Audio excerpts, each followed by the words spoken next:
I've been here when I was 9 years old, but with the help of Guyanese Girls Rock, it have helped me adapt more to the land, new culture, new food, and everything. Before, I didn't even think there were other Guyanese girls just like me, and only my aunt that I live with is the only connection that I have to Guyana. So I was a little nervous joining the program at first, but then I started opening up and becoming like accepting my fully Guyanese roots and heritage. I was born in Georgetown, Guyana, and my dad, he has a house in Queens, but we live like in Jamaica, Queens. We don't live on Van Wyck with like Little Guyana on Liberty. We're not on that part. So my friends always joke that I'm on the wrong side of the Van Wyck. So I really wanted a space where I could like talk about Guyanese culture and be enveloped in it because I don't like see it every single day. So it was really nice to see like a youth group that was for Guyanese women, and also it's like women specifically. Like I thought like, oh, a Guyanese program, that's great, but it's also a Guyanese leadership, like a girls program for leadership. So it was really nice to see like all of those aspects come together in this program. I started Guyanese Girls Rock back in 2012 as a blog. I wanted to create a space to connect with other Guyanese women, but most importantly, I wanted to change the narrative. At that time, there was a lot of stereotypical things about Guyana, being one of the poorest countries, we're having a high suicide rate, and there's a lot of negativity, crime.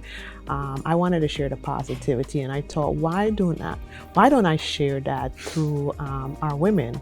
We started out with high school girls, ages 14 to about 18. We're an annual program, meaning that we graduate them every year. So the girls can come back. And the reason we do that, we want to give them the opportunity to not be stuck for 4 years in the program. So they can come in 10th grade and that's the 11th grade, they want to do something else. They can skip 11th grade and come back in the 12th grade. So we graduate them every year. So the majority of them are high schoolers, but we included some middle schoolers, and they're very mature. You can hardly tell that they're middle schoolers. They just blend right in. Our core program is the leadership development. It's a course. It's a 6 months course, structured course. They use a textbook, and in addition to that, every time we meet, in addition to that course, for the second hour, we have a workshop where we bring in Caribbean women to teach workshop on different topics. We also take them on trips. We expose them to places that some of them have never been. We took them to Albany. This is our third year going to Albany, to the Black Caucus in Albany. It's an early morning ride. They have to get up like 4 a.m. in the morning to get on a 5:30 bus to go to Albany. There's a teen summit there, so they get to experience that, meeting students from all over the country. We've also established the Young Women's Leadership Fund Guyana. We did that 2 years ago. And what it is, it's a scholarship fund to offer scholarships to students who are attending the University of Guyana. So we're looking forward to doing a lot more this year. That happens more towards the fall. I've seen their confidence really grow.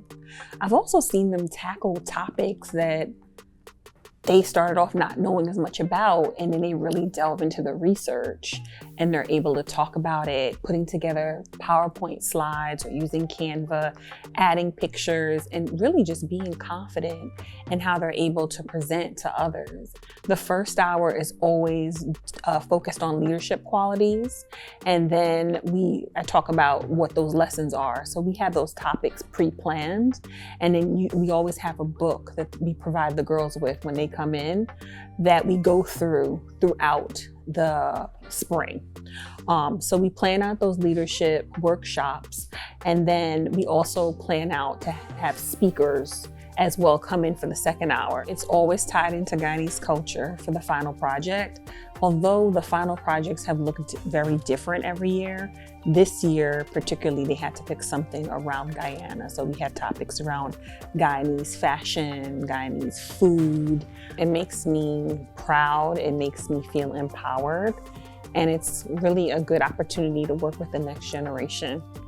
It's a space where you can feel like you can be yourself, and like no matter what I say, they take me like seriously, and you get to like talk about like very niche topics. Like where can you talk about like, oh, Obia, it comes from like West African languages. Like where can you talk about these niche topics in other spaces that don't even know where Guyana is on the map? So what other women should know about Guyanese Girls Rock is that it's a sacred place, and that if you ever need help or just feel shy, this place or these people have been a real help, and they're gonna help you connect more to your Guyanese culture and roots, and they're gonna help you open up to new possibilities.